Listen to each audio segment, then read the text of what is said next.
Hello, Mr. Hello. Charlie. Hi, How are you?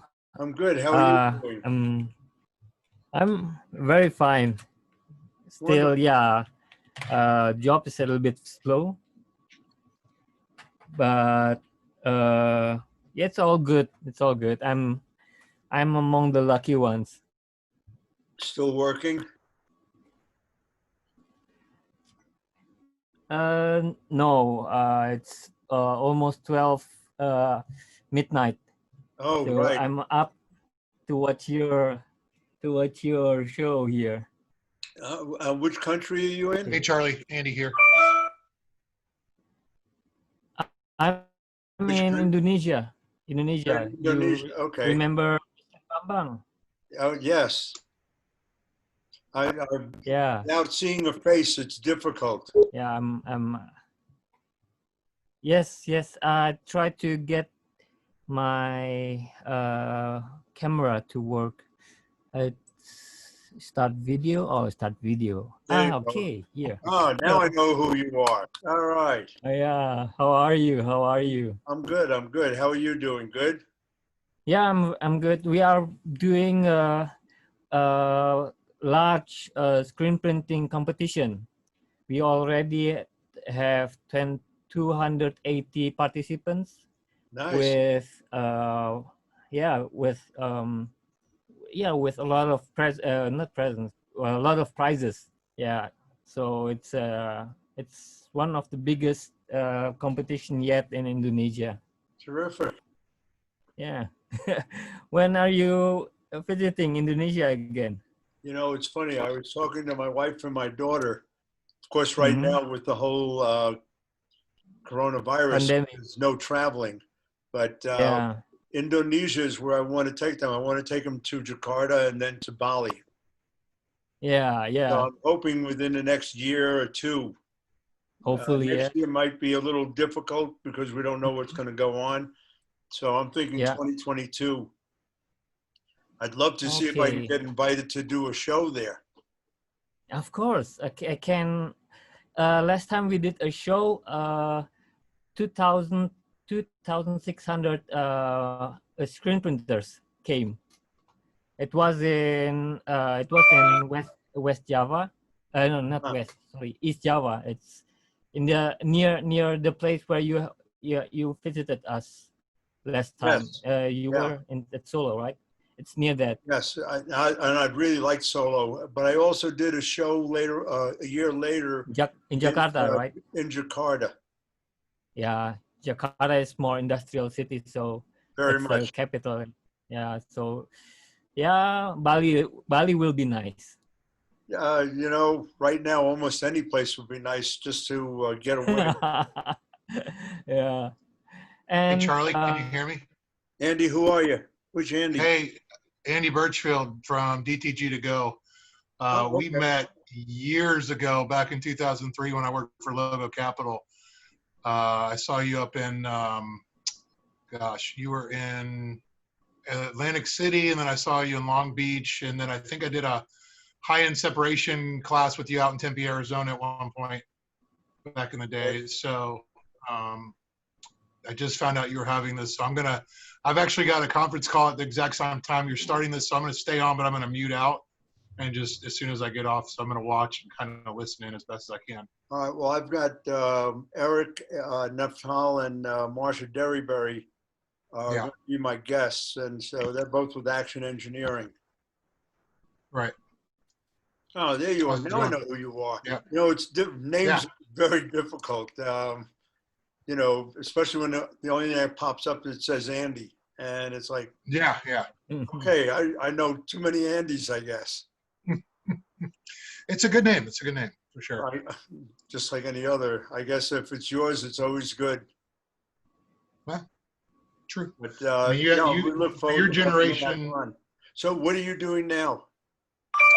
So I'm the director of R&D for DTG to Go. We're massively expanding, especially through coronavirus. Obviously, we made it really well out there. DTG Go is a direct garment printer. We basically mainly use Corneats. Right. Atlases, AVKs, HD6. That's really our bread and butter. You know, printing for, call it TeePublic, Redbubble, all those big line online companies. You know, what our in was because we're in the same building as MJ Sophie, who's owned by Delta Apparel, and DTG To Go is owned by Delta Apparel. I didn't realize So that. Okay. make all of the face masks. So when that started, we were making face masks like crazy on the MJ Sophie side. So we were doing a lot of testing. Actually, I had Erik develop what we called the sleeve palette at the time, but it actually worked out perfectly for the face masks for us to print on those as well with the digital equipment. Oh, terrific. Yeah. Matter of fact, Delta is who my sponsor is when I do any of the seminars and workshops. Awesome. Everyone just supply me with my garments. Sure.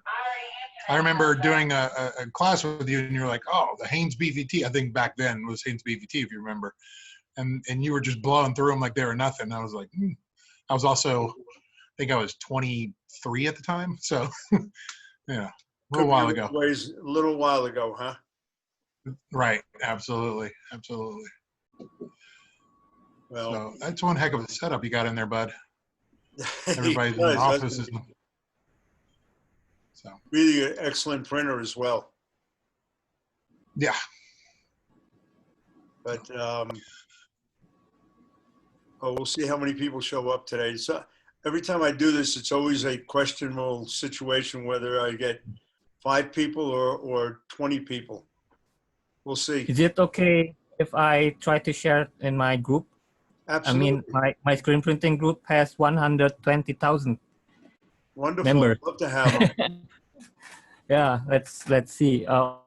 Or I can make it actually also appear in Facebook. Charles, we got you driving. Yeah, if you could probably go Facebook Live. Decided that even while you're driving, you're going to join us? Yeah. All right. Way to go. Yeah, no, I'd love to have you have 120,000 people kick in on this. I don't know if you are already member in Sablon Bukan Salon. It's a screen printing group in Facebook. Who is more in troubleshooting. Also, one of the rules, we cannot sell things over there in Sablon Bukan Salon, and it did grow during these 2 years a lot, huge. Let me try to. You send me an invitation. Yeah. I'll join. Okay, just a moment. Fairly. Guys, I'm gonna mute out, and I'll be on though. So as soon as I get off this call, I'll jump back in. Look forward to seeing you back. Thanks, Charlie. Oh, nice going, Sean. Okay. Yeah, I figured why not have it in his office? He might appreciate it. Well, there you go. I should be wearing that shirt today, but I decided to wear a T-shirt for a change. You have a chance to change if we don't start for another minute or two.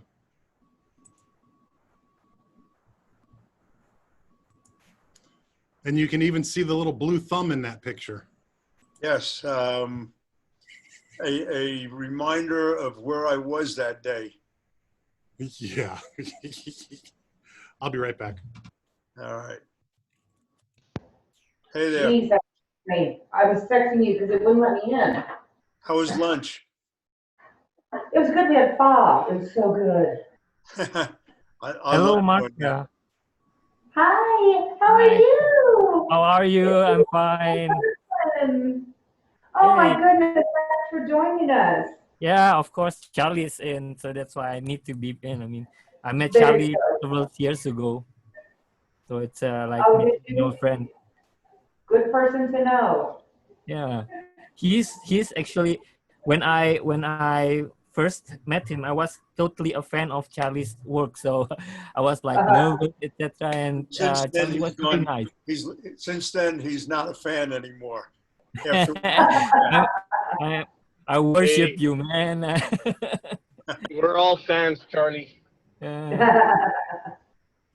That's only How because are you you got doing the that right at the name. car? Okay, wait a moment. I'm trying to invite you to the Sablon Bukan Salon group. Yeah, if you Charlie, just send me the email on it, I will definitely join. Would love to. yeah. Uh, I like that background better, Sean. Let's say boats. Oh, okay. Oh, sorry, we're in the wake zone. I think we're still trying to get Eric on. discussion. How to I'm invite? gonna cover myself because you don't want me to see me eating lunch. I Oh. don't care if you eat lunch. That's fine. You eating bagels from that bagel joint? No, it's crazy. Since the social distancing and everything, they've closed the dining room. Right. They put in 2 windows. They got an actually, I'll use my hands. They got a right at the top of the stairs. They've got the order window, and then they have to the left of that. They put in a pickup window, and then you got all the people trying to stay 6 feet apart on the sidewalk and around the driveway and around the front. It's crazy. Crazy. You know, so I traveled for the first time. I had to go to Ohio and then Pennsylvania. On my way back, I figured I'll grab some Starbucks coffee or something. There had to be 60 people online. And I'm thinking, if you don't have a flight, if your flight is less than 3 hours away, you're never going to get to the front of the line. It was insane. On top of which, it was in Chicago, so they were trying to maintain distance. If you're in Chicago and you know what the B concourse is like, it took up half the B concourse. I mean, it was just this massive line of people going down the whole concourse. And it's like, And you yeah, better I really think want I'll a pass coffee. on my coffee. Thanks very much. Yeah, and especially Starbucks in an airport. Yeah, you got a double or triple wait then. Well, Yeah, they need a pre-check line for it. well, if you're there, when you take the escalator down from B, from Concourse B to get over to C, there's a big Starbucks there. That's the one, and even that one had just massive, massive lines Ugh. with a number of people working. It was just crazy. It's like, you know what? I'll wait until I get. I'll wait until I get back. Starbucks is one company that does not get affected by any change in the economy. Yeah, you know, That's true. some people do get lucky. Yep. You want me to go check on Eric, Charlie? Huh? You want me to go check on Eric's status? We can get started whenever you like. We are started. Just Well, that's true. jump in. Eric, Hi, maybe. everybody. All right.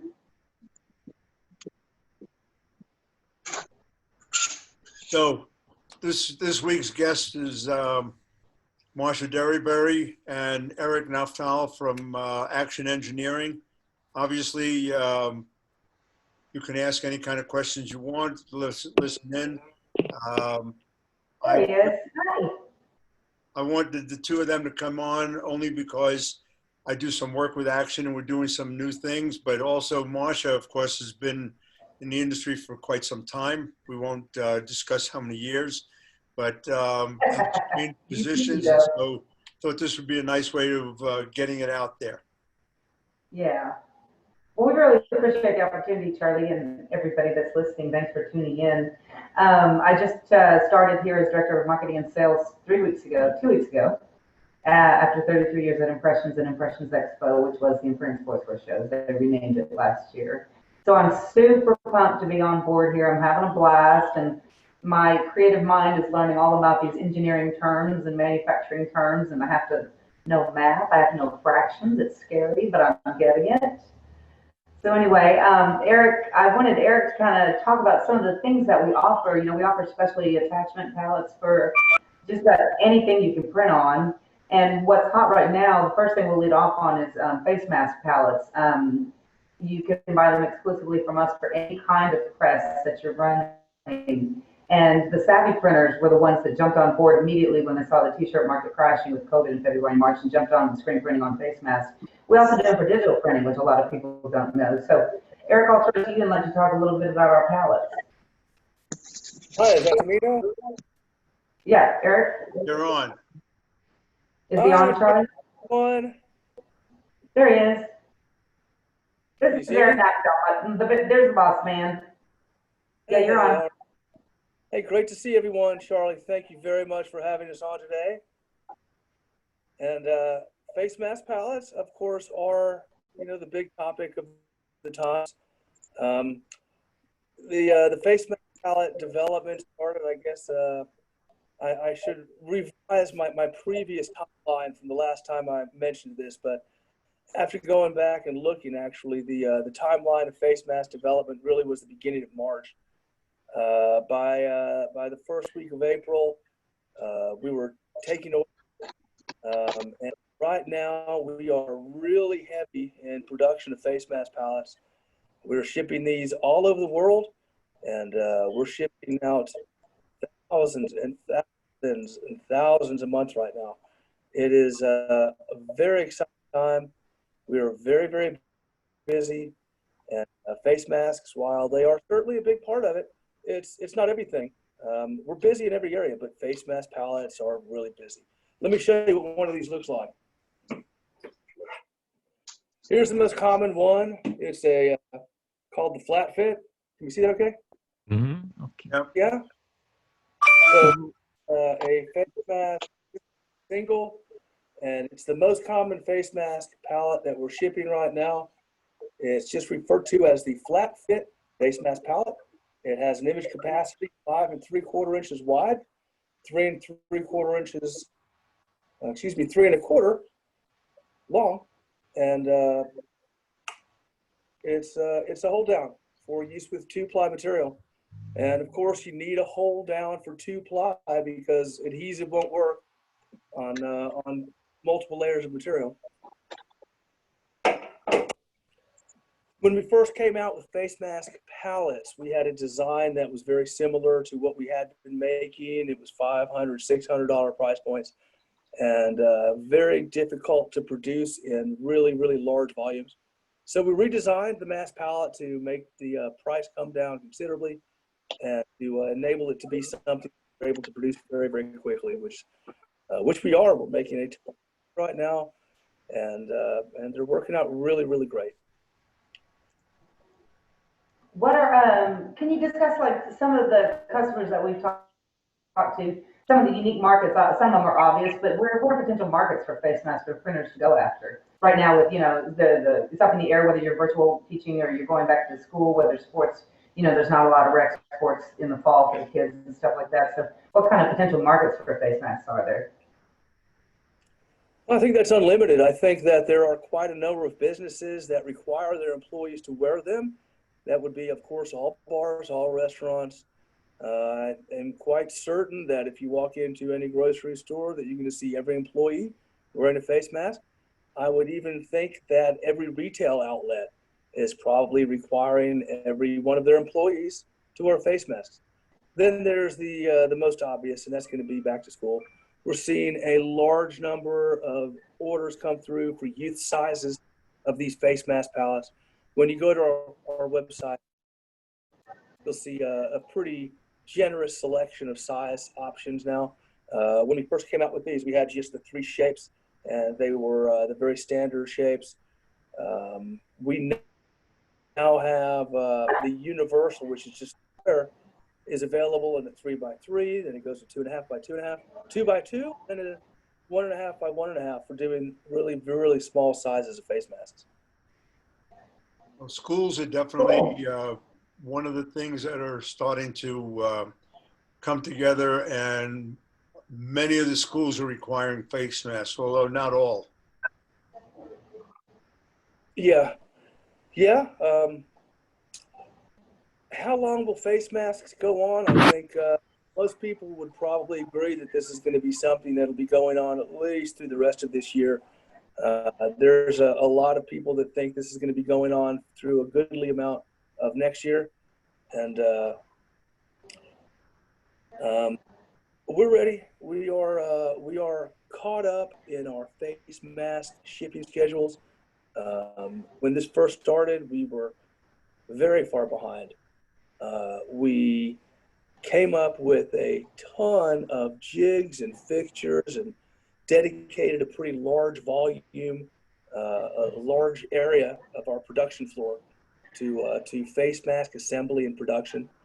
I would say, in fact, about half of our assembly area right now is dedicated to face mask production. And we are able to put these out quickly. We can do custom sizes. We do have a 4-piece minimum on custom sizes. And Marcia also mentioned earlier that these are being manufactured for use on the digital machines, and that is absolutely the truth. Kornit machines, we have a pretty sizable volume of orders already shipped and a sizable volume of orders in production for use on the Kornit machines. And any of the face mask palette shapes and options are available for the Kornit machine. As well, we have developed a full product line of face mask palettes for the Epson machine. Those are only sold through Equipment Zone. And if you need information about Equipment Zone, just look them up online. Their website is equipmentzone.com. And the first thing you'll see when you go to the website is information about the Epson compatible face mask palettes.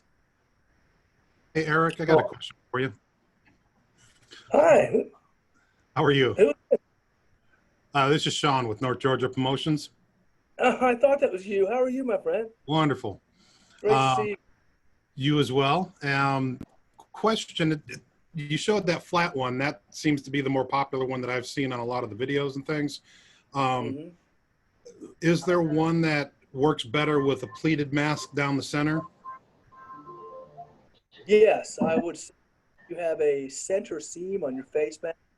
You're going to want to use the smaller universal, which is a 3x3, and just to the side or something.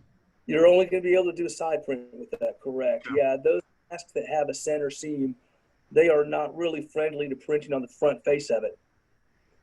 Excuse me. But again, we do have a smaller area palette that is a 3x3. It's also available 2.5 by 2.5, and all 1/2-inch increments down to 1.5 by 1.5. And that 1.5 by 1.5 is good for doing side print on a youth mask that would have a front middle seam like you're discussing or describing. Okay. I'm pulling your side to talk. Sean, I wanted to say hi and introduce myself. Where is North Georgia Promotions? We're right off of Highway 12, exit 12 on 400 and Highway 9. Oh, okay. I live in Blue Ridge on the weekends. Oh, okay. No, we're not that far north. You're in the good north. I'm closer to Tennessee and North Carolina. Yeah. Cool. All right. Well, did anybody else have any questions about face masks, or we can talk about some of our other specialty attachments? Face masks have been a large part of the industry's demand from us now for the last few months. I think it's going to go on. I think if you do not have face mask pallets now, if you're not actively trying to sell face masks, I think you're losing out on a really good revenue stream. Every one of the customers that you have now likely would have an interest in having face masks produced for them. The law is requiring in quite a number of states that face masks be worn everywhere in public. I think that you may very well even find that as the cooler temperatures start to come through, I think we might even find there to be a little bit of an uptick in the activity of this. And we actually are expecting to see a pretty significant increase in demand when things start to cool off. And as we are all aware, during the winter months is the worst time for virus. And those are the months that we're looking at ahead, not too far away. So if you're not ready right now to print face masks, you really should be. When the colder temperatures come, I do expect to see demand increase steadily, and it's entirely likely that lead times are going to stretch out some. So be ready in advance. At this exact moment, we're very caught up in face mask production. We're able to get things out quickly. And I would advise that you make a bit of an investment to get ready for face mask printing. If you're not doing it now, you should be. In the months ahead, there's going to be an even much higher demand for this than there has been in the last few months. Eric, I had a question that I've never even asked you, but you talking about cold weather made me think of it. You know, not only face masks, but gaiters are taking off like crazy right now. Can you use gaiters on our face mask pallets, or would you just use one of our regular hold downs? Gaiters, is that the one that thing that goes around your neck and pulls up your face? It's like a big tube of fabric. Pull it over your head and pull it up over your chin and nose. Yeah, I've seen that thing. I keep wanting to raise my hands like I'm about to get robbed. Right, but they're popular. I always say, have you robbed a train today? Or are you going to maybe hold up the stagecoach? Yeah. Anyway, gaiters. Yeah, we can. Yeah, absolutely. They'll print on gaiters. They will. Good. Well, okay, so all you gator people out there too, because those are really hot right now. You can print on almost any reptile out there, actually. Is there a print on frogs. Is there a mask that you found prints extremely well with a multiple? Oh yeah, yeah. There's the all-made masks print exceptionally well. The Sanmar masks print exceptionally well. Those two were really developed with the intent that they are going to be very functional and be very print friendly. So All-Made and Sanmar, I think, are at the head of the pack in terms of the functionality and the printability. The All-Made face masks can be printed using our form fit. That was actually the very first mask that we got into our hands to assist in developing this product line. Short time later, our friends at Sanmar sent samples over, and their face masks are actually better suited for use on the flat fit, although they will also work on the form fit. So on your website, it shows that 3 different designs within the face mask palettes. The form fit does it have 2 tops, one with a center groove allowance for the bottom of the seam or something? It does. Thank you for bringing that up. That's exactly right.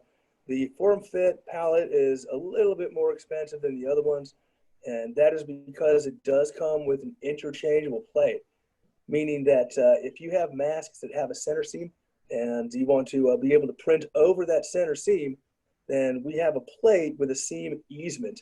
It allows the chin seam, is really what we're talking about. The chin seam will drop into a recess and allow you to print pretty cleanly over it.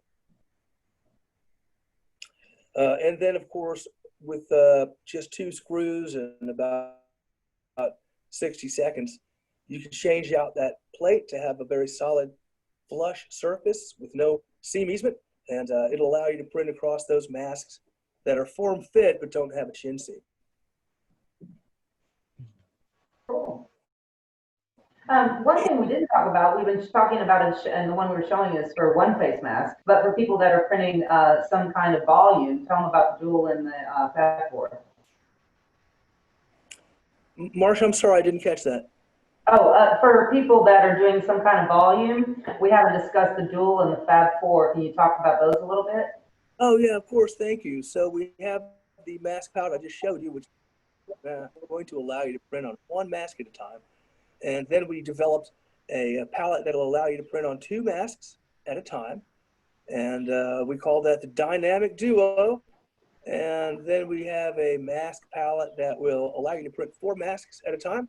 And we call that the Fab 4. These options, the Duo, the Fab 4, they are available with any of the shapes that we offer as singles.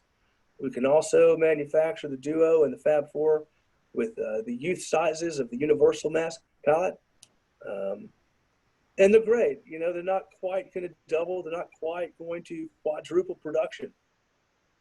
But they most definitely do improve the production rates. So if you're going to print 4 masks on 1 setup, it's going to be just 1 stroke of the squeegee. It will mean that you're spending a little more time doing the load on and load off of the pallet, but you're not going to spend 4 times the amount of time doing that. So I would say that the normal production rate increase, if you're going to do 4, the Fab 4 that is, that you are absolutely going to at least double your production rates, and I would say probably a bit more than that also. Can you still hear me? I hear you. Can you hear me? I hear you, but yeah, it kicked me out. I'm trying to get back on. I'm going to get on from Facebook. That's how I did it last time. Okay. Good idea. Talk amongst yourselves.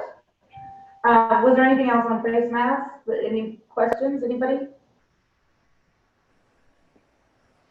You? Well, let's move on to talk about something other than face masks then. All right.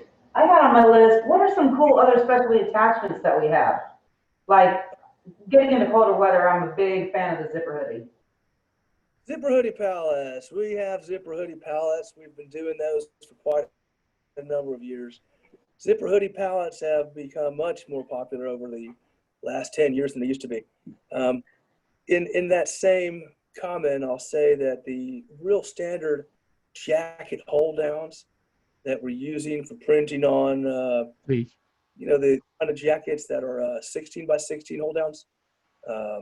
Those are not quite as popular really as they used to be. While it hoodie, we designed our zipper hoodie palette a few years ago, and it is now just so nice. The front geometry of the palette perfectly matches the geometry of a zipper hoodie hood, so you're able to print right up to the hoodie seam. How are we doing here? There was an echo, but it's up. Now there's nothing. Marcia's on twice. There are 2 Marcias here on screen. I think maybe, yeah, that made the echo. Who are we talking to now? That's maybe our friend from Vietnam. Fairly from Indonesia. I'm sorry, I haven't introduced myself. Indonesia. I'm a screen printer from Indonesia. I have a group of screen printers. And anyway, Charlie, you're live in the Sablon Bukan Salon group, the one with 120,000 members. I pulled up Facebook. I couldn't find the invitation on it. I sent it a message to your message. Okay. Yeah. So now you're live streaming also in Indonesia. In my group. Yeah, it's fantastic. Yeah, we That's are. awesome. Yeah, beg your pardon.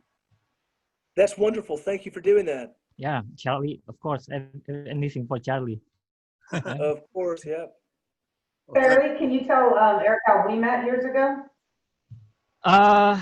It was about actually tsunami. Yeah, you. Yeah, it was a tsunami. Yeah, I was just a screen printer, a small screen printer, and also I have a foundation for street children. Here I teach skateboarding to children, and when the tsunami hits, yeah, like some years ago, not some years, you know, I mean, I forgot. Tsunami was 2003 or 4. Yeah, I think. Yeah, I think so. Yeah. And Marcia, I don't know how Marcia know me. I think from another screen printer who talked that there's an echo. Yeah. Anyway, Marcia contact me, and she also asked what help do I need, and I asked Marcia help us with knowledge. I mean, I want to share how the American screen printing goes, because that time 2003 there was no plastisol screen printer except large factories, and I'm a small scale screen printer. Yeah, and there's from Melmark, a company who gave me a lot of books, and another screen printer gave me access to everything. Yeah, that's Marcia's help. And my English is a little bit limited, so Your English is hopefully, right. A lot better I than, sent him it was when I was with Impressions, and we sent him a bunch of back issues to help him educate him and then his group of screen printers. And he's done a ton of work helping people all throughout Indonesia learn how to screen print and really hone their craft so that they can be entrepreneurs and take care of their own livelihoods. And I'm sorry, Charlie, it keeps kicking me off, and then when I get back on, it makes that weird noise. So I'm not doing video right now. Hey, Hey, Marcia, y'all can hear that weird noise, can't you? Marcia, you actually have two screens on. That's the problem.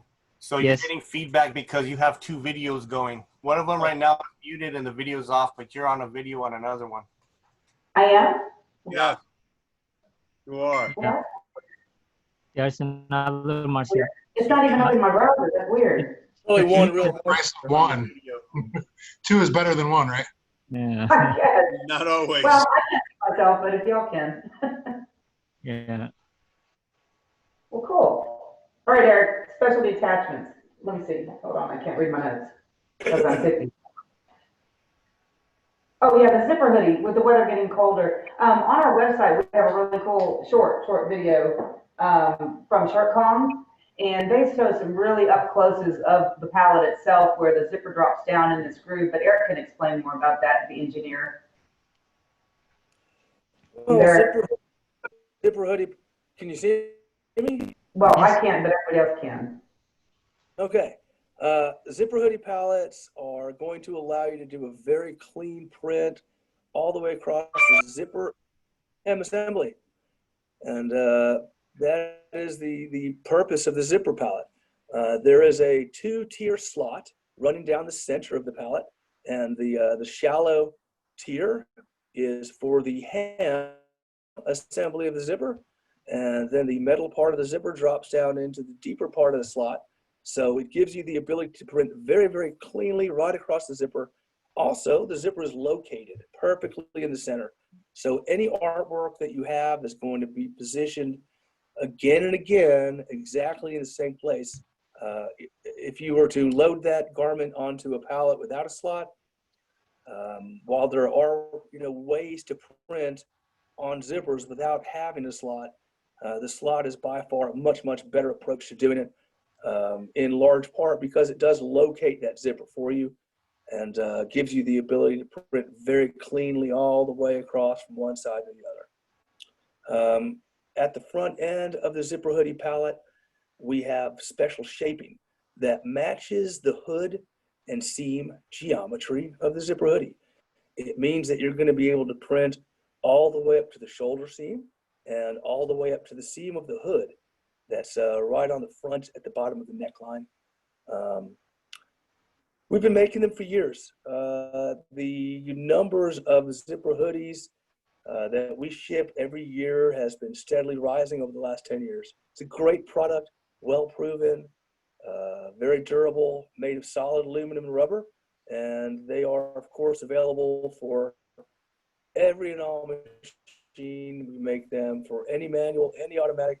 And of course, we make them for the Cornette machine, and we are finishing off the development of one for use on the Epson. So, out there, Epson owner, stay in touch with Equipment Zone My on name's the Chris website. They'll have something out. Hi. How can I help you? Is it? May I ask? Is the zipper hoodie also? I mean, for zippers with pockets, or is it only for? They certainly are, sir. The zipper hoodie, the standard size that we have is 16 by 22. We also make one in a 16 by 18. We can also make these as 16 by 10, in which case the pockets are going to drop off the back edge of the pallet. Okay. Different options have been developed for printing on hoodies, and that 10-inch dimension is perfect for the adult sizes. It's the distance that we found is going to be from the top of the pocket to where the pull clasp is on the adult size small. Okay. And we've made many different custom sizes of these as well over the years. Yeah, the zipper hoodie palette is one of my favorites. I just think it's the coolest design. And having worked the Impressions Awards for over 30 years, we would get over the years we would get a lot of zipper hoodie prints in for the contest.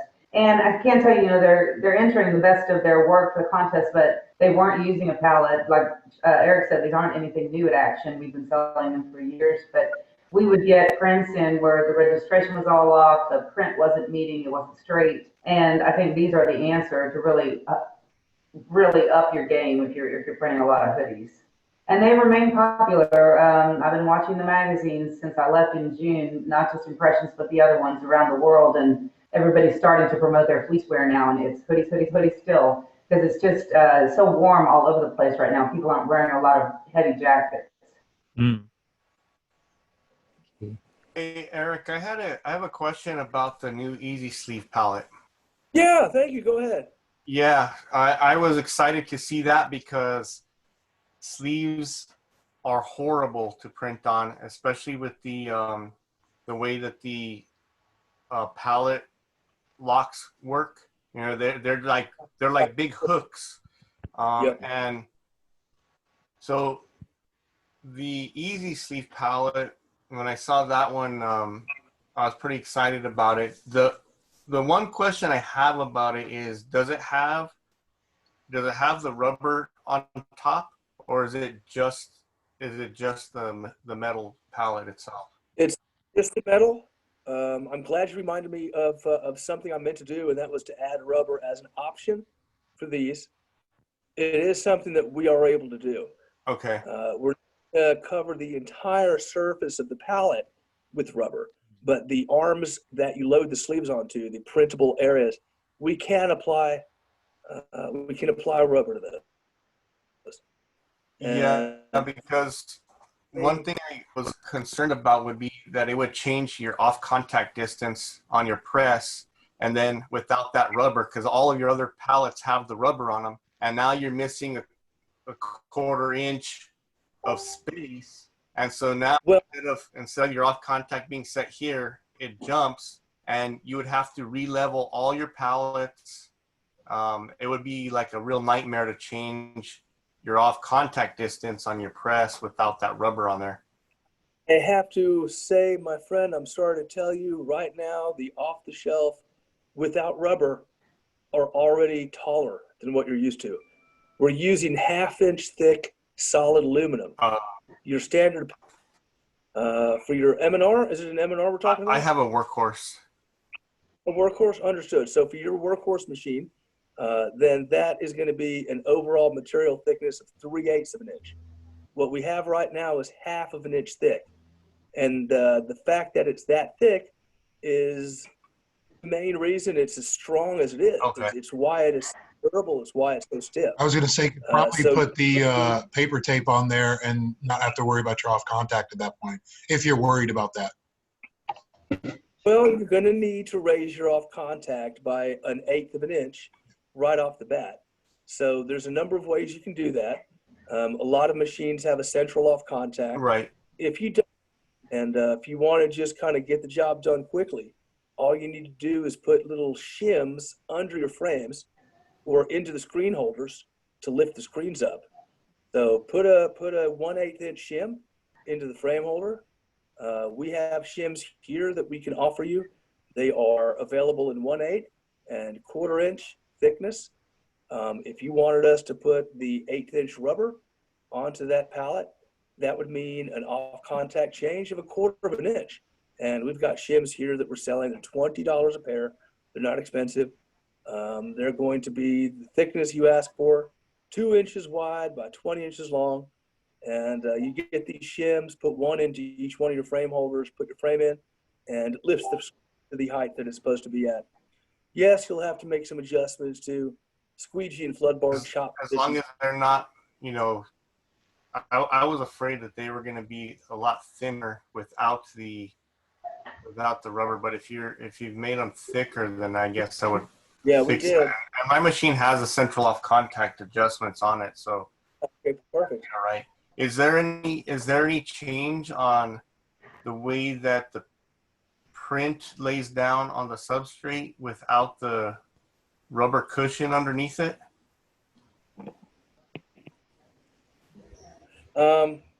Sorry, I got interrupted for a moment.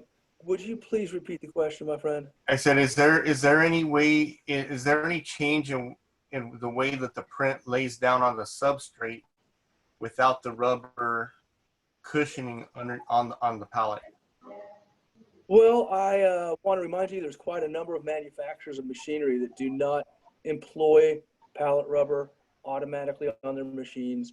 MHM doesn't have pallet rubber. Rock also doesn't have pallet rubber. Other manufacturers around the world, some use rubber, some don't. The rubber has a lot of benefits. It certainly does. It's going to be better for flash times. It's going to be a number of benefits. Everybody who has rubber can appreciate what it does for you. However, you absolutely can print without it. If you want rubber on your easy sleeve pallets, we're positively able to do that for you. The option cost right now, I don't have it in front of me, but it was something that was discussed last week in a production meeting, and we realized that it was something that we could do if we just limited the rubber to be positioned where the printing is and not try to put it over the entire surface of that pallet. Easy sleeve pallets, man. Very first ever specialty application pallet we manufactured for a double sleeve pallet for use on the precision hydraulic ovals. I don't know if any guys remember these things or ladies out there. The precision oval machine or the dominating prevalent machine that was in production in the 80s and until the mid 90s. And we came out with a double sleeve pallet, and it was exactly for the reason you mentioned. That is because the mounting hardware used for the pallet was going to be just too bad to fit a long sleeve over. And it was going to be snagging the sleeve as you tried to put it over and take it off. So the only real way to do this effectively was to have a print surface over to the left and a print surface over to the right. So that was the very first specialty application pallet that we ever developed. We've had quite a number of iterations and designs and revisions of sleeve pallets over the years. This latest one that we came out with, we call it the Easy Sleeve because it's just so easy to use. It's so much more user-friendly than anything that we've done before. And it's simple. It's a very economic solution. And we have these in stock right now and are able to ship them very quick. Everybody there? Yeah, I'm Yeah. checking out this Oh, it's not dropped out here. We lost Like Charles for a more. little while there. single Okay. sleeve pallets. Okay. Eric, what are some of your other favorite specialty attachments that we made? Like some very unique items, because we can help you print on just about anything. We have made pallets that will print on everything you can imagine. The promotional products market has continued to challenge us over the years with sending crazy shapes and contoured items that they want to print. And we've printed on 3-ring binders and hockey pucks and seat cushions, keychain holders, and so many unique items that have come out of the specialty promotional products industry. Cool. Does anybody have any questions on specialty pallets? Otherwise, we can move on, because that's not all that we do. If you wanted to talk a little bit about the roller squeegees there. Marcia, beg your pardon, not beg your pardon. Yeah. I'm sorry. Go ahead. Is it okay? I have a YouTube channel about screen printing. It's not that big, it's 3,000 members yet, subscribers yet, but it might be interesting. It might be interesting if I talk a little bit about dynamic duo print multicolor. Awesome. Yeah, I mean, just for me personally, I don't use a rotary. So in Indonesia, it's still common that people use long tables or cut pieces for cut pieces. So but in my YouTube channel, there are a lot of friends of mine who are using the rotary, and yes, I think this will be interesting actually if I highlight these news to the group. I can show you the YouTube channel later, maybe. Yeah, that'd be great. Thank you for that, Yeah. man. That's awesome. Yeah, and Fairly, my new email is just marcia@actionengineering.com. If you'll email me, I can email you a picture of it if you'd like to show a picture of it. Okay. Yeah. Sure. Oh well, Okay. I'm looking at the website currently, Yeah. but it'll be interesting to share. Sure, thank Okay. you. Same wise. Same wise.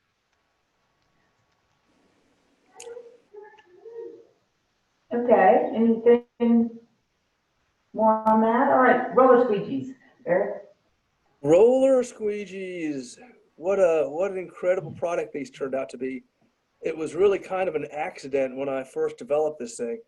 Roller squeegees are a utensil that is being used for smoothing prints after they are flashed. So what we do is we use the cool down station that comes right after the flash cure to smooth out the print while the ink is still hot and pliable. And the way it works is we put a screen into the cool down station, and the screen has a piece of Teflon on the contact side of the mesh.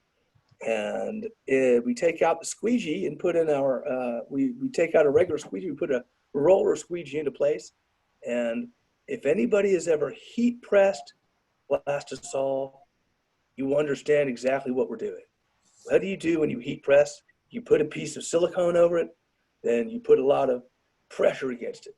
And what does it do? It flattens out the image, eliminates all of the fibrillation, and it makes the image just really glossy and smooth, and gives it what we refer to as a super soft hand. And a soft hand on a print is what you want. Nobody likes a super rough, bulletproof print. What you're looking for is a very nice, smooth print, and that's what roller squeegees do. They take a print that has a bunch of fibers sticking up through it that would normally feel very rough, and they smash and smooth, and the resulting print comes out just a lot better looking, a lot better feeling. And I had thought that when we first developed roller squeegees, we might be on to a new way of actually pushing ink through a stencil. And we actually tried that. What a mess it made. I don't know if you know, back when Brent Bruns was still in this industry, back in the very early, actually mid 80s, I think is when it was. So I worked with him and we used a magnetic palette based on what a rotary screen was using.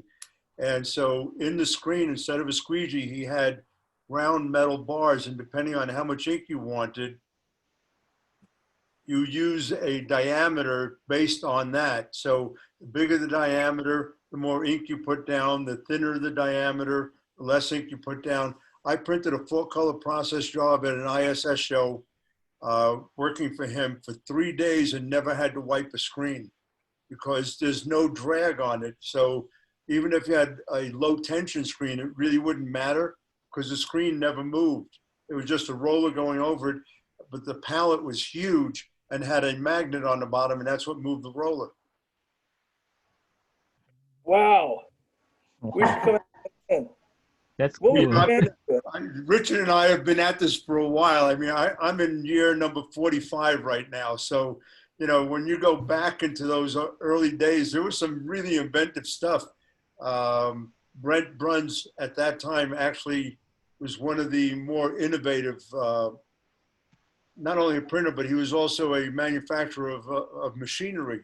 And his manual presses could knock down buildings. I mean, they were just huge and heavy, but they worked well. But his concept of working with a magnet instead of and metal bars instead of a squeegee was great, except you couldn't put a t-shirt on because the pallet was so big to house the magnetic unit underneath. But it's what rotary screen or what big flatbed screen printers do. When I went to El Salvador, I think it's called La Paz. There's a huge towel manufacturer there. They're number 2 in the world, and their screens were horrendous.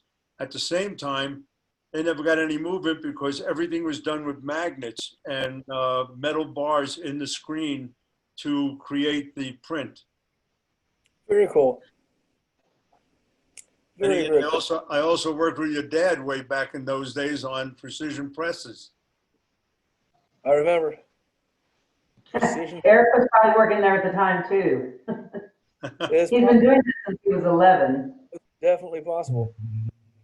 Charlie, I want to take a moment and recognize that you are the reason we have manual roller squeegees. You told me to do this. I told you this won't work. You kept saying you got to try it. I think it'll work. And finally, I gave in to you and I made one, and it worked. It worked great. Well, they do really work. work on a manual, but it works great. You know, I mean, they're a little clumsy, but then again, on a manual, you know, you have to deal with some of that. And the reality is, when I do use it, when I was doing the SGIA workshops, which who knows when that'll continue, it's an amazing thing. Even by hand, you can feel the difference. You can see the difference. Yep. You can very quickly, very easily. So thank you for continuing the prep. So next time, once this week is over, I'll get a chance to use my. We'll get a chance to test out the wall and see how that works out. Yeah, the new part shipped out to you yesterday. This should be tomorrow or the next day. Seems I'm due to get those in either tomorrow or the next day, so I'm hoping to get them tested out this week. Okay, great. Another great product. Hope it works as well as you think it will. So this again is going to be a device that drops into a screen, and it's mostly for use or entirely for use with water-based ink. As we work for Plastisol as well. I agree. Certainly it will. I think that it's going to be of more benefit to people with water-based because it's that much more of a challenge with water-based to try to keep the ink collected and corralled and keep it where you really, really want it. The viscosity of the water-based just makes it want to run outside of the squeegee flood bar pretty easily. And so what these ink walls do is they actually make contact with the mesh. They run all the way up and down to the left and right of the squeegee carriage, and they eliminate any possibility of the ink being able to move away from the area between the squeegee and flood bar. And I think the payback on these is going to be, especially for water-based guys, it's going to be fast, super fast. Yeah. If you stop your machine to deal with an ink issue in your screen, then, you know, however many prints you're losing in a minute is money. And so not having to stop your screen or excuse me, not stopping your machine is going to really be a big benefit to the bottom line. Yeah, and this was a Charlie inspired idea, which if anyone ever has a need and you don't have a solution, Eric and the team of engineers here can come up with one, because Charlie, actually, this is in beta right now, Eric, right? We're not selling it quite yet? No, we're not selling it, not until Charlie signs off. We're waiting to name it. Charlie has charged me with naming it. Right now we're calling it the wall, but he charged me with naming it, and I can't come up with anything clever, like drill or something like that. Anybody have any ideas, please let us know. It's a great idea. It deserves a great name. Charlie's Wall is what we're calling it around here, but I don't think that it's necessarily descriptive. And, you know, a name that would kind of indicate what it is that this thing does would be a great idea. Ink Dam, what do you call it? I mean, that's kind of cool. Ink Wall. How about we call it the instigator or the motivator or the annihilator? Something aider. I love aiders. There's a lot of aiders out there. Yeah. Anything, the instigator. How's that? No, that makes you want to fight. We don't want. Nobody wants to fight. Come up with. How about the person that comes up with the best name? Email them to us at Erik or Marcia at Action Engineering, and if we pick your name for this new product, we'll give you a $100 Action Engineering credit. How's that sound? Wow, on spur of the moment gift. I think that's a great idea. That's pretty cool. Full name. Andy just took me to lunch. It's a huge payday today. You guys get $100 and I got to go eat pie. Marcia, if you come up with a name, you get a $100 credit too. There you go. Oh yeah. That's what you need, another squeegee, right? Thank you. Yeah. I'm hoping I do to. want to keep it. I'm hoping to have it on press by the end of the week, and I'll shoot a video of it. Difficult to name something if you haven't seen it yet. Yeah. Yeah. We'll see what we can do with that. Charlie, The product is not on your web yet, or is it? That product, no, it's not. The only thing that I have the physical part of it. We haven't really put it up on the machine yet. I came up with the idea, especially when having gone to, of course, Indonesia, Bali, Sri Lanka, and India, where water-based ink is the dominant popular ink. And one of the complaints that kept coming up, because I was working with an ink company, was you love your ink, but it dries out when it goes past the flood bar. And so it's like, well, why don't you just put some wooden dams there? Well, that was too much of a hassle. Not only that, the wood itself sucks up some of the moisture from the ink, creates a problem. You can't clean it very easily. And so when I came back, I was talking to Erik and said, why can't we come up with a metal piece? And then his engineering firm took over on that, came up with it. And so this is going to have a roof on the side of the flood, just barely missing the flood bar, so that there's very little room, and the wall goes up and curves in, so that as the ink rides up, it also gets pushed back into the usable area. And so it shouldn't be crusty, which is really the big thing, because when it gets crusty, not only do you have to stop, you have to dump off the ink, otherwise it clogs your screen. But I also think it'll work very well on plastisol, because you won't have to stand there pushing the ink back in. It'll still come up and dump back into the usable area. So the amount of excess ink that might escape from underneath is going to be very minimal. And at the end of the day, it means you'll be able to continue printing longer and not have to have someone come around and keep pushing the ink towards the center. So I'll shoot that video as soon as I can, and we'll see what kind of response we get. But the company that I'm working with saw the original prototype, and they're really quite excited about getting it up and running. Awesome. Great to hear. I think it'll be a good product. Really do. I think once we can get it up on a machine and get an idea of how long you can leave the ink alone without having to go and push it towards the center. For plastisol, that's big. For water-based, I think it's really going to be big, because you won't have that crusting and that drying out situation. I'm still curious about the roller squeegee. Does it mean that we empty one station let's say we have a 8-color press, so we only use like 7 for or how, or is there any way, what do you call it, still use the roller but not sacrificing a color? No, it takes up one of your stations.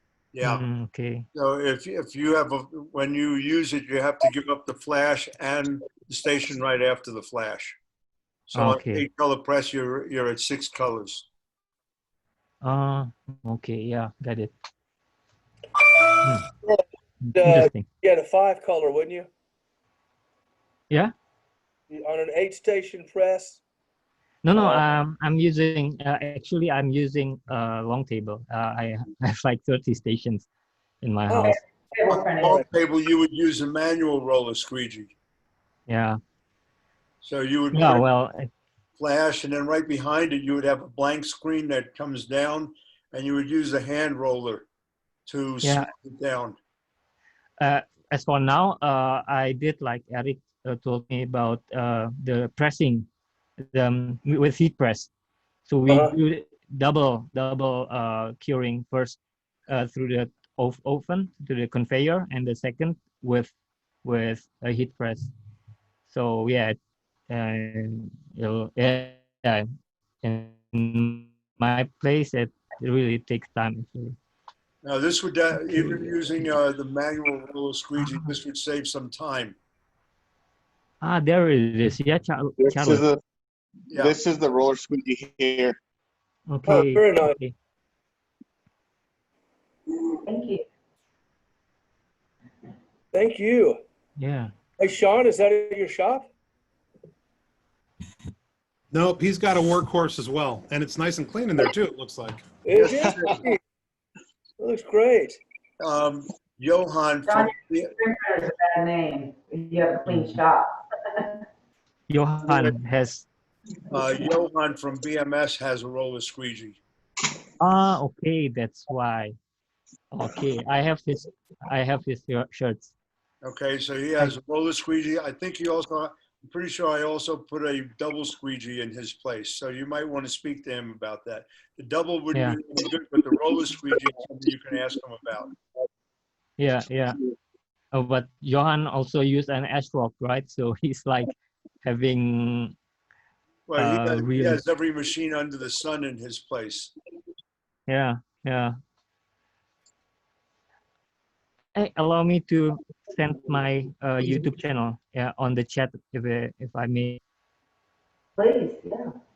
Yeah, what is it? It's more for DIY. In the beginning, it's in my language, but after a minute, it's English. So yeah, I mean, it's a really small workshop. Yeah, I hope it's interesting. Yeah, well, we have a lot of DIY equipment here actually. So every DIY equipment I know in Indonesia, I try to build. Nice. Yeah. Nice. We've built quite a lot of machinery ourselves for assisting in our production. Yeah, we have a flash cure with only 3 lights, 3 infrared bulbs, and it goes. It's really light and what do you call it? Yeah, energy saving, but it's automatic, so it slides automatically and then it goes back automatically. So for small scale screen printer or screen printer in Indonesia who doesn't have high electricity, those equipment we built ourselves. So Yep. maybe yeah, I can share you things that we make for inspiration. I don't know. Love to see it, my friend. Love to see it. That's awesome. Okay. Yeah, that and on the chat there, it's one way I do my screen printing. Hey, thank you, Charlie. Yeah, allowing me sharing stuff. Definitely. Well, we thank everybody. Did anybody have anything else, or Eric, anything else you wanted to touch on? Oh, just that Charlie has been a lifelong mentor and friend and advisor. And I can only imagine how frustrating this must be for him to have to sit still. This man is go, go, go, go, go, go. I actually went traveling last week for the first time in 5 months, so starting to feel a little better. Out again this weekend.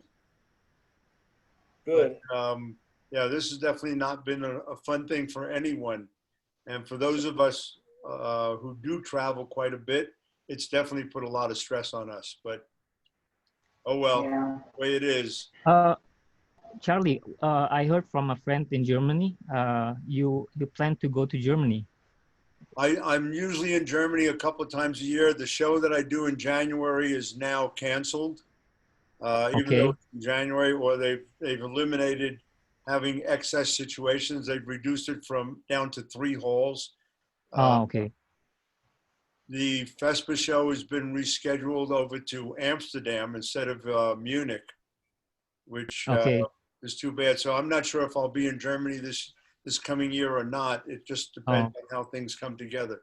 But I Yeah. do plan on being at the FESPA show in Amsterdam. Is And, FESPA in June or March? huh? Was FESPA in June or March coming up? Amsterdam Fest. FESPA's doing it early. I think they're doing it in March. I think I read that, yeah. I Yeah, hadn't talked to Michael lately. normally they've been in the end of May or June, and they've moved it to March. A lot of it has to do with Drupa canceled their show and Okay. moved it to next year. And I know that no one wants to be anywhere around where the Drupa show is because they pretty much draw the print world. And so being anywhere close to them is a hazardous situation for a show. Okay. You know, I've yet to do a group of show, but I know they usually are in Dusseldorf is where they hold it. And I'm in Dusseldorf generally in January. I don't think most Americans understand how large the convention centers in Europe are, or the messes. The one in Dusseldorf, the show I was doing was using anywhere from 5 to 6 halls of about 15 halls. And those 5 or 6 halls housed, would have about 25 to 30,000 people go through. When I did it in Cologne, I did a show called, which was a fitness show called FIBO. And it's the biggest show I've ever done. They had over 200,000 people show up for it. That's a 3-day show. Wow. They took up 11 halls. And so, you know, when you talk about a big show in the US, the Consumer Electronics Show in Vegas is certainly big and it's all over Vegas. This is all under one mesa, even though it's a series of buildings. That's And, Drupa. I mean, the shows in Europe are just crazy in size. How about Vespa? Vespa. FESPA generally draws about 25,000. Okay, so it's only 10% of Drupa, right? Well, I don't know what Drupa draws, but I know the FIBO show that I did drew either 200 or 250,000 people. When you stood at the top of the escalator and you looked down into the hall, you couldn't see the floor. All it was bodies everywhere. Oh, Wow. okay. Do they do that every year? Huh? They do it every year. And now they're doing a FIBO show in the U.S. They do it down in Orlando. I don't know enough about it, but it is a fitness show. And when you want to be, when you're at that show, if you really want to know how unfit you are, you got to be me at that show. It's like, God, are you kidding me? But, you know, the shows in Europe are just crazy in size.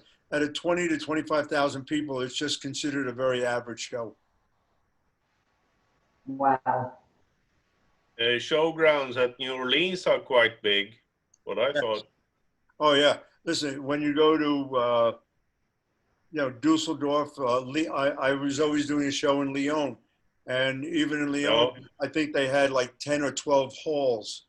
And the show I was doing, I think, was using 3 halls, and they were accommodating about 20 some odd thousand people. Wow. You know, I think they had close to 1,000 booths, and they had lots of space still available. It's just crazy how big shows are overseas. And of course, you know, when you go to ISS in Long Beach, that has still become the best textile screen printing show in the world, because Vespa has, quite honestly, has diminished on the textile side. At the last show that I did, which was last year, The year before, the show before that, Drupa, the textile division of Drupa took up 2 halls. At the last show, it took up less than a half a hall. So their emphasis is not on textiles anymore, or even on screen print. It's all going towards digital. Digital. Okay. Yeah, but Charlie, you are the one that are overseas, not us. Good point. Much as I like a lot of other things, I'm still a screen print person, so I'm only interested in the screen print part, not all the rest of it. You know, I love going to shows where they do the car wraps and all that. I think it's really fascinating, but it's fascinating because it's not what I have to do. I'm definitely more interested in the screen print part. How about streetwear? I mean, is there, well, in Indonesia, the biggest event that takes 100,000 visitors are the streetwear industry. So that event usually takes like 5 days, and in total is 100,000 not consumers, 100,000 visitors. Wow. Yeah. Wow. For the streetwear, we call it Kick Fest, and the other is Jack Cloth. It's a really big event, and but I haven't met anything like it in outside of Indonesia. I mean, how about the States? I mean, is the screen printing industry is it also working together with streetwear, or is it a different field? Well, I used to print for the sleepwear industry way back. You don't really see anyone from the sleepwear industry, for the most part, coming to the screen printing shows. I think most of them are going to Rotary or to the other types of shows where they're doing yard goods, not on cut parts. I did the ITMA show last year, which I don't know how many people that drew, but it was 7 days long, which about killed me. But okay. But you know, it's a show that would have everything in there, from finishing equipment to whatever, including rotary screen. I mean, they had one whole hall of nothing but rotary. I don't know anyone who really is doing much in the way of screen printing on sleepwear, especially children's sleepwear, because of the fire situation. Not sleepwear, streetwear. Streetwear, Charlie, like Streetwear. like at Magic, when you go to Magic in Vegas and they have the whole streetwear part. Fitwear. Streetwear, like Streetwear. skating skaters. Streetwear. Oh, I mean, you know, you find that, yeah, you'll find that at pretty much any kind of show to some extent, but we don't really deal with the license part of it at the screen show, which would be a different situation. That would be more towards the quote unquote the fashion side. Okay, interesting. Yeah. Do you know of any shows that's specific? I guess Magic in Vegas would be the only one that I can think of that would really focus on Magic. Let me browse. The Magic show in Vegas would probably be the only one I can think of that really does quite a bit, that would have a lot of streetwear in it. Yeah, Surf Expo also has some. Oh, I'm sorry. Magic fashion events, right? Yes, it's usually every February and August in Vegas, right. And it is huge. And it's a fashion show, so they'll have anything from top designers, down to streetwear, to a lot of pre-printers, screen printers, small screen printers that have pre-print licensed lines and stuff like that. A lot of the big licensing agents are there, like Giant is there. Yeah, there is we also have a licensing show, which could certainly have that in it. I don't recall going to the licensing show in the last 40 years, but I know that it does exist. Okay. This is interesting. we have to dash. We've got another meeting, but I wanted to thank everybody for jumping on with us today, and thank you for having us.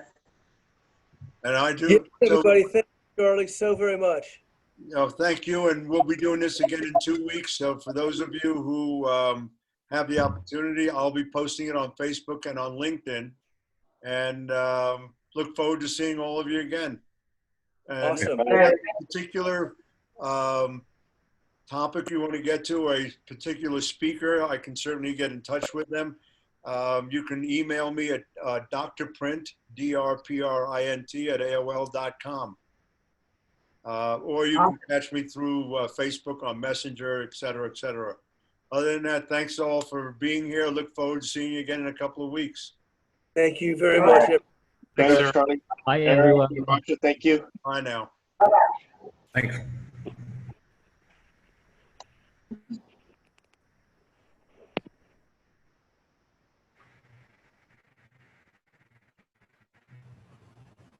I listened into you today, but I was double booked. That's all right. It was nice having you anyway. We'll see you in a couple of weeks. Yeah. Take care, Charlie. Bye now.